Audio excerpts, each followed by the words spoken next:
तो guys welcome back to my class. और आज के इस इंग्लिश क्लास में हम बात करने वाले इस तरह के वाक्य को हम इंग्लिश में कैसे बनाएंगे जो कि सिमिलर टाइप के हैं, सेम टाइप के। जैसे आज के बाद से मैं वहां नहीं जाऊंगा, आज के बाद से वह यहाँ नहीं आएगा, आज के बाद से हम नहीं खेलेंगे, आज के बाद से राजेश खाना नहीं बनाएगा। सो गाइज यहाँ कॉमन क्या है? यहाँ कॉमन है कि आज के बाद से यानी अब से, आज के बाद से यानी कल से, यानी आज के बाद से यानी आज का छोड़ के अब हम कुछ काम को नहीं करेंगे। यानी हम यहाँ बात कर रहे हैं फ्यूचर की, कि आज के बाद से हम किसी कार्य को नहीं करेंगे, यानी कर्ता किसी कार्य को नहीं करेगा। तो आज हम ऐसे ही वाक्य को इंग्लिश में बनाना सीखने वाले हैं और इतनी आसानी से सीखेंगे कि इस तरह के वाक्य को आप सभी के लिए इंग्लिश में बनाना आसान हो जाएगा। और इस क्लास को करने के बाद से आप इंग्लिश में इसे बोलना भी शुरू कर दोगे। और हाँ गाइज, मैंने ऐसे ही 300 इंग्लिश सेंटेंस फॉर्मूला भी तैयार किया है, जिसके आधार पर आप आसानी से वाक्यों को इंग्लिश में बना सकते हो फॉर्मूले के मदद से। ऐसे 300 फॉर्मूलेज आपको यहाँ मिल रहे हैं ओनली 150 रुपीज में। आप मुझे इस नंबर पर कांटेक्ट कर सकते हो। तो अब समझ लेते हैं कि इस तरह के वाक्य को इंग्लिश में कैसे बनाया और बोला जाता है। तो सबसे पहले तो हम फॉर्मूले को समझ लेते हैं। तो फॉर्मूला क्या कहता है? सबसे पहले फ्रॉम टुडे ऑनवर्ड्स। यहाँ फ्रॉम टुडे ऑनवर्ड्स का ही मतलब होता है कि आज के बाद से। फ्रॉम टुडे ऑनवर्ड्स का ही मतलब होता है कि आज के बाद से। फ्रॉम टुडे ऑनवर्ड्स का ही मतलब होता है कि आज के बाद से। फ्रॉम टुडे ऑनवर्ड्स यानी आज के बाद से। तो ये कॉमन रहेगा। फिर आ जाएगा subject plus will not plus V1 plus object. ये हो जाएगा सब्जेक्ट यानी कर्ता। अब वो कौन सा कर्ता है जो कि वो कार्य को नहीं करेगा। अब विल नॉट, क्योंकि यहाँ भविष्य की हम बात कर रहे हैं इसलिए विल नॉट यहाँ आ जाएगा। और V1 यानी क्रिया। अब वो कौन सी क्रिया को नहीं करेगा, कौन सी क्रिया को वो नहीं करेगा, वो यहाँ आ जाएगा। तो कंप्लीट होता है subject plus will not plus V1 plus object, यानी कौन सी क्रिया को नहीं करेगा। तो हमारा यहाँ कंप्लीट फॉर्मूला बन रहा है from today onwards plus subject plus will not plus V1 plus object. अब हमने फॉर्मूले को समझ लिया। अब हम आगे फॉर्मूले के आधार पर वाक्य को इंग्लिश में बनाना सीखते हैं। तो पहला वाक्य है, आज के बाद से मैं वहां नहीं जाऊंगा। आज के बाद से मैं वहां नहीं जाऊंगा। तो इसकी इंग्लिश हो जाएगी, सबसे पहले तो हम यहाँ लिख देंगे from today onwards.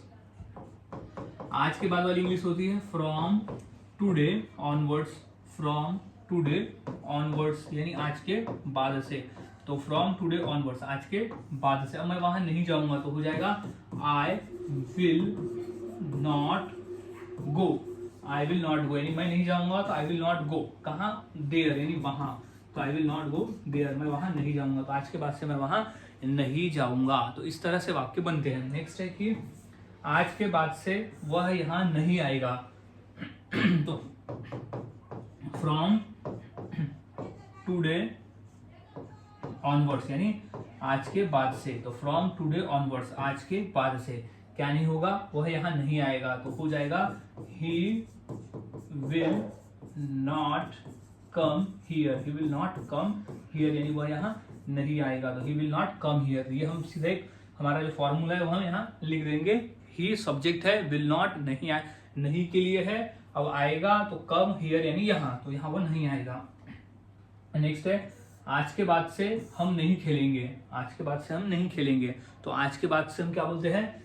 From today onwards. क्या हो जाएगा? From today onwards. फ्रॉम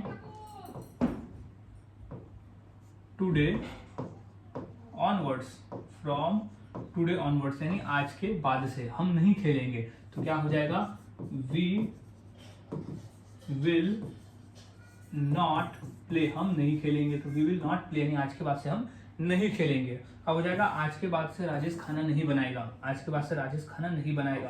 तो ये हो जाएगा फ्रॉम टुडे ऑनवर्ड्स यानी आज के बाद से। तो फ्रॉम टुडे ऑनवर्ड्स यानी आज के बाद से राजेश खाना नहीं बनाएगा। तो राजेश विल नॉट कुक यानी राजेश खाना नहीं बनाएगा। तो आज के बाद से। तो गाइस इस तरह से वाक्य बनाए जाते हैं और बोले जाते हैं। काफी आसान है, बस फॉर्मूले को याद में रखना होता है। अगर आप फॉर्मूले को याद में रखते हो तो आप आसानी से इस तरह के वाक्य को इंग्लिश में बनाना सीख जाते हो और बोलना शुरू भी कर देते हो। कुछ और वाक्य देख लेते हैं अधिक प्रैक्टिस के लिए, क्योंकि जितना अधिक प्रैक्टिस करेंगे उतना आसान हो जाएगा। तो जैसे आज के बाद से तो हो जाएगा from today onwards. From today onwards. From today onwards यानी आज के बाद से क्या नहीं होगा? तुम उसे नहीं बताओगे। तुम की इंग्लिश हो जाएगी यू। पहले सब्जेक्ट लिखेंगे, फिर हो जाएगा विल नॉट, फिर क्या होता है विल नॉट, पहले सब्जेक्ट फिर विल नॉट, फिर हो जाएगा क्रिया, तो क्रिया क्या है बताना, तो विल नॉट टेल।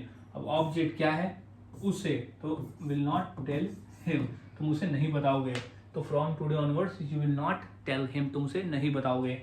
अब इंग्लिश होगा कि आज के बाद वह गाली नहीं देगा, आज के बाद से वह गाली नहीं देगा, तो क्या हो जाएगा, तो आज के बाद के लिए हो जाएगा from today onward, from today onwards वह गाली नहीं देगा, तो वह की इंग्लिश होती है ही, नहीं के फ्यूचर के सेंस में विल नॉट, अब क्या नहीं देगा गाली नहीं देगा, तो यहाँ की क्रिया क्या है V1 गाली देना, तो विल नॉट एब्यूज यानी वह गाली नहीं देगा, तो ही विल नॉट एब्यूज यानी आज के बाद से वह गाली नहीं देगा।